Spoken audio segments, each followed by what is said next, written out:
मध्ये नमस्ते. आजची रेसिपी आहे ब्रेड पकोडा. तर इथे मी 2 ते 3 बटाटे घेतलेले आहेत, बॉईल केलेले आहेत, सालं कारलेले आहेत, मॅच केलेले आहेत. ह्याच्यावर आपण सुके मसाला टाकायचा. धनापूर आहे, चिमूटभर टाकलेली आहे. हळदी पावडर पण चिमूटभर टाकलेली आहे आणि तिखट लाल. चवीनुसार मीठ टाकायचं आणि वरून कोथिंबीर, भरपूर अशी कोथिंबीर टाकायची.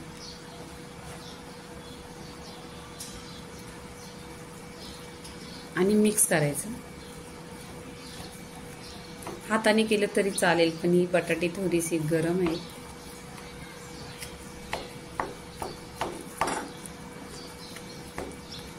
इथे बटाटे मिक्स झालेली आहेत. चवीनुसार मीठ घ्यायचं. इथे डाळीचं पीठ घेतलेलं आहे 2 वाट्या आणि त्याच्यामध्ये मीठ टाकलेलं आहे चवीनुसार. इथे चिमूटभर हिंग घेतलेला आहे. 2 चमचा तांदळाचं पीठ घेतलेलं आहे. पीठ चालून घ्यायचं नेहमीच. हळदी पावडर अर्धा चमचा. इथे पाणी टाकायचं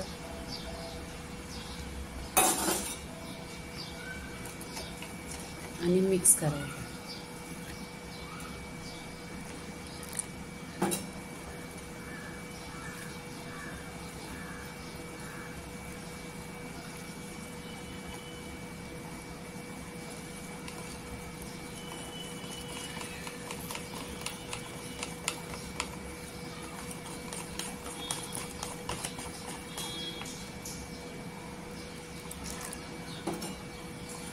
पाणी लागेल तेवढं टाकायचं.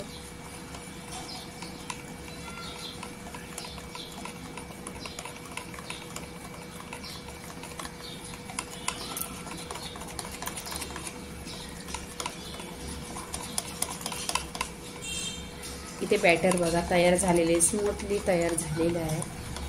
असं पेटून घ्यायचं.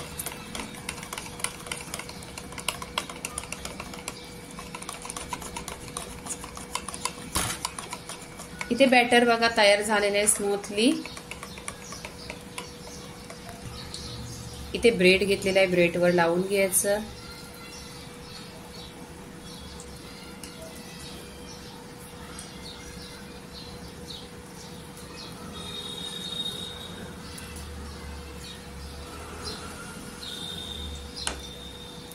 वरून एक ब्रेड घ्यायचा, त्याला दाबायचा.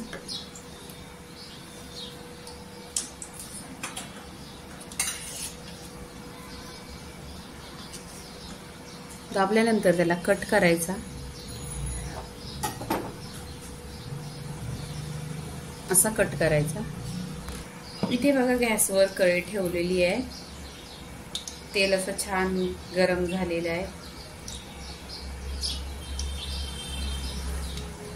इथे ब्रेडचा पकोडा बघा असा बेसनच्या पिठामध्ये भिजवून घ्यायचा पूर्णपणे.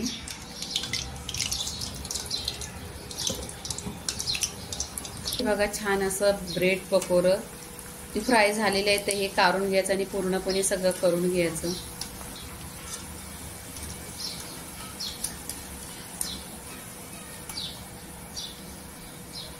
ब्रेड आणि इथे शेजवान चटणी त्याच्याबरोबर एक नंबर टेस्टी आहे. तर इथे डिशेस झालेली आहे. लाईक करा, शेअर करा, सबस्क्राईब करा आणि नेहमीच खात राहा. धन्यवाद.